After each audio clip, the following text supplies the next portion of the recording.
ಪ್ರದೋಷ್ ನಾಗರಾಜ್ ಹಾಗೂ ಲಕ್ಷ್ಮಣ್ ಮನವಿಯನ್ನು ಮಾಡಿಕೊಂಡಿರೋದು ಬೇರೆ ಜೈಲಿಗೆ ಶಿಫ್ಟ್ ಮಾಡ್ತಾ ಇರೋ ವಿಚಾರಕ್ಕೆ ಪತ್ರಗುಟ್ಟಿದೆ ಡಿ ಗ್ಯಾಂಗು. ಬೇರೆ ಜೈಲಿಗೆ ಶಿಫ್ಟ್ ಮಾಡದಂತೆ 3 ಆರೋಪಿಗಳು ಮನವಿಯನ್ನು ಮಾಡಿಕೊಂಡಿದ್ದಾರೆ. ಸೊ ಏನು ಕಾರಣಗಳು ಅನ್ನೋದು ಇಂಪಾರ್ಟೆಂಟ್ ಆಗುತ್ತೆ. ಪ್ರದೋಷ್ ಕೇಳ್ಕೊಳ್ತಾ ಇರೋದು ಅವರ ತಂದೆಗೆ ಕ್ಯಾನ್ಸರ್ ಇದೆ, ಹಾಗಾಗಿ ಇಲ್ಲಿಂದ ಬೇರೆ ಕಡೆ ಶಿಫ್ಟ್ ಮಾಡಬೇಡಿ ಅಂತ ಅವ್ರು ಕೇಳ್ಕೊಳ್ತಾ ಇದ್ದಾನೆ. ಇನ್ನಿಬ್ಬರು ಏನು ಕೇಳ್ಕೊಂಡಿದ್ದಾರೆ ಗೊತ್ತಿಲ್ಲ. ಈಗ ಒಬ್ಬೊಬ್ಬರು ಒಂದೊಂದು ದಿಕ್ಕಿಗೆ ಹಾಕಿದ ತಕ್ಷಣ ಅವ್ರಿಗೆ ಏನು ಮಾಡಬೇಕು ಅನ್ನೋದೇ ಗೊತ್ತಾಗೋದಿಲ್ಲ. ಹಾಗಾಗಿ ಪತ್ರಗುಟ್ಟು ಹೋಗಿದ್ದಾರೆ. ಇಲ್ಲಾದರೆ ಒಂಚೂರು ಅವಾಗವಾಗ ಮೀಟ್ ಆಗ್ಬೋದು, ಮಾತಾಡ್ಬೋದು, ಒಂದಿಷ್ಟೆಲ್ಲ ಇಲ್ಲಿ ಅವ್ರು ಯಾರಾದರೂ ಬಂದು ಮೀಟ್ ಆಗ್ತಾಯಿದ್ರು. ಅಲ್ಲಿ ಹೋದ ತಕ್ಷಣ ಏನು ಮಾಡೋದು, ಅಲ್ಲಿ ಹೆಂಗಿರುತ್ತೋ ಪರಿಸ್ಥಿತಿ ಯಾರಿಗೆ ಗೊತ್ತು. ಅದಕ್ಕೆ ಅಲವತ್ಕೊಳ್ತಾ ಇದ್ದಾರೆ ಆರೋಪಿಗಳು ನ್ಯಾಯಾಧೀಶರ ಮುಂದೆ. ಬೇರೆ ಜೈಲಿಗೆ ಶಿಫ್ಟ್ ಮಾಡಬೇಡಿ ನಮ್ಮನ್ನು ಅಂತ ಹೇಳಿ 3 ಕೂಡ ಈಗ ಬೇರೆ ಬೇರೆ ಕಾರಣಗಳನ್ನು ಕೊಟ್ಟು ಶಿಫ್ಟ್ ಮಾಡಬೇಡಿ ಅಂತ ಕೇಳ್ಕೊಂಡಿದ್ದಾರೆ.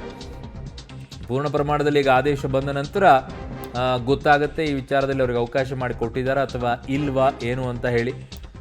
ಏನೇ ಕಾರಣಗಳನ್ನು ಕೊಟ್ಟರೂ ಸಹ ನ್ಯಾಯಾಧೀಶರು ಅದಕ್ಕೆ ಮನ್ನಣೆಯನ್ನು ಕೊಟ್ಟಿಲ್ವಾ ಅಥವಾ ಕೊಟ್ಟಿದ್ದಾರಾ? ಎಸ್, ಬರ್ತಾ ಇದೆ. ಈಗ ಡಿ ಗ್ಯಾಂಗ್ ಮನವಿಯನ್ನು ತಿರಸ್ಕರಿಸಿದೆ ನ್ಯಾಯಾಲಯ. ಸೊ ಅಲ್ಲಿ 3 ಅವಕಾಶವನ್ನು ಕೊಟ್ಟು ಕೇಳಿದ್ರಲ್ಲ ನಮ್ಮನ್ನು ಇಲ್ಲೇ ಇಡಬೇಕು ಅಂತೇಳಿ, ಅದನ್ನು ನ್ಯಾಯಾಲಯ ಈಗ ತಿರಸ್ಕರಿಸಿದೆ. ಎಲ್ಲೆಲ್ಲಿ ಹಾಕಿದ್ದಾರೆ, ಯಾವ್ಯಾವ ಜೈಲಿಗೆ ಹಾಕಿದ್ದಾರೆ ಅಲ್ಲಿಗೆ ಹೋಗಬೇಕು ಅಂತ ಅದರ ಅರ್ಥ. ನನಗೆ ಆ ಕಾರಣ ಇದೆ, ಈ ಕಾರಣ ಇದೆ, ನನಗೆ ಬೆಂಗಳೂರೇ ಬೇಕು, ಅಲ್ಲಿಗೆಲ್ಲ ಬೇಡ ಅಂತ ಏನೇನೋ ಕಾರಣಗಳನ್ನು ಹೇಳ್ಕೊಂಡು ಕೂತಿದ್ದನ್ನು ಯಾವುದೂ ಕೂಡ ತಲೆ ಕೆಡಿಸ್ಕೊಂಡಿಲ್ಲ. ಬೇರೆ ಜೈಲಿಗೆ ಶಿಫ್ಟ್ ಮಾಡದಂತೆ ಮನವಿ ಮಾಡಿದರು ಆರೋಪಿಗಳು. ಅದನ್ನು ಈಗ ನ್ಯಾಯಾಲಯ ತಿರಸ್ಕಾರವನ್ನು ಮಾಡಿದೆ. ಸೊ ಡಿ ಗ್ಯಾಂಗ್ ಮನವಿಯನ್ನು ನ್ಯಾಯಾಲಯ ತಿರಸ್ಕಾರ ಮಾಡಿದೆ. ಬೇರೆ ಜೈಲಿಗೆ ಶಿಫ್ಟ್ ಮಾಡದಂತೆ ಮನವಿಯನ್ನು ಮಾಡಿಕೊಂಡಿದ್ರು ಆರೋಪಿಗಳು. ಸೊ ಡಿ ಗ್ಯಾಂಗ್ ಮನವಿಯನ್ನು ಈಗ ನ್ಯಾಯಾಲಯ ತಿರಸ್ಕಾರವನ್ನು ಮಾಡಿದೆ. ಬೇರೆ ಜೈಲಿಗೆ ಶಿಫ್ಟ್ ಮಾಡದಂತೆ ಮನವಿ ಮಾಡಿದ್ದದ್ದು ಯಾವುದು ಕೂಡ ಈಗ ನ್ಯಾಯಾಲಯ ಅದಕ್ಕೆ ಪುರಸ್ಕರಿಸಿಲ್ಲ, ತಿರಸ್ಕಾರವನ್ನು ಮಾಡಿದ್ದಾರೆ. 3 ಆರೋಪಿಗಳು ಈಗ ಅಳಲು ತೋಡ್ಕೊಂಡಿದ್ರು. ಪ್ರದೋಷ್ ಹೇಳ್ತಾ ಇದ್ದಿದ್ದು ನನ್ನ ತಂದೆಗೆ ಕ್ಯಾನ್ಸರ್ ಇದೆ, ಹಾಗಾಗಿ ನನ್ನನ್ನು ಬೆಂಗಳೂರಿನಿಂದ ಬೇರೆ ಕಡೆಗೆ ಕಳುಹಿಸಬೇಡಿ ಅಂಥೇಳಿ. ತಂದೆಗೆ ಕ್ಯಾನ್ಸರ್ ಇರೋದು ರೇಣುಕಾಸ್ವಾಮಿಯನ್ನು ಹೊಡಿಬೇಕಾದ್ರೆ ನೆನಪಿಗೆ ಬರಲಿಲ್ವೇ?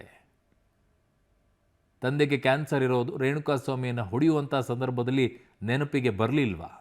ಜೈಲಿನಲ್ಲಿದ್ದಾಗ ಮಾತ್ರ ತಂದೆಯ ಕ್ಯಾನ್ಸರ್ ನೆನಪಾಗೋಗ್ಬಿಡುತ್ತೆ. ಸಹವಾಸ ಮಾಡ್ತಾ ಇದ್ದಂಥ ಸಂದರ್ಭದಲ್ಲಿ ನೆನಪಾಗಲಿಲ್ಲ, ಈಗ ನೆನಪಾಗುತ್ತೆ. ಯಾವ ಯೋಚನೆಗಳು ಹೇಗೆ ಬರುತ್ತೆ, ಯಾವ ಸಂದರ್ಭಕ್ಕೆ ನಿಮ್ಮ ಸಮಸ್ಯೆಗಳನ್ನು ಹೇಗೆ ತಂದಿಟ್ಕೊಳ್ತೀರಾ ಅನ್ನುವಂಥದ್ದನ್ನು ನೋಡ್ಕೊಳ್ಳಿ. ಇಲ್ಲಿ ನೋಡಿ ಹೇಗಿದೆ ಅಂತ ಹೇಳಿ. ಹೊಡೆಯೋ ಟೈಮಲ್ಲಿ ನಿಮಗೆ ತಂದೆ ಕ್ಯಾನ್ಸರ್ ಇರೋದು ಗೊತ್ತಾಗಲಿಲ್ಲ. ನನ್ನ ತಂದೆ ಕ್ಯಾನ್ಸರ್ ಇದೆ, ನಾನು ಇಂಥದಕ್ಕೆಲ್ಲ ಭಾಗಿ ಆಗಬಾರ್ದು, ಒಳ್ಳೇದಲ್ಲ ಅನ್ನುವಂಥ ಮನಸ್ಥಿತಿ ಬರಲಿಲ್ಲ. ಅಲ್ಲಿ ಹೊಡೆಯೋದು ಹೊಡೆದಾಕ್ಬಿಟ್ರು.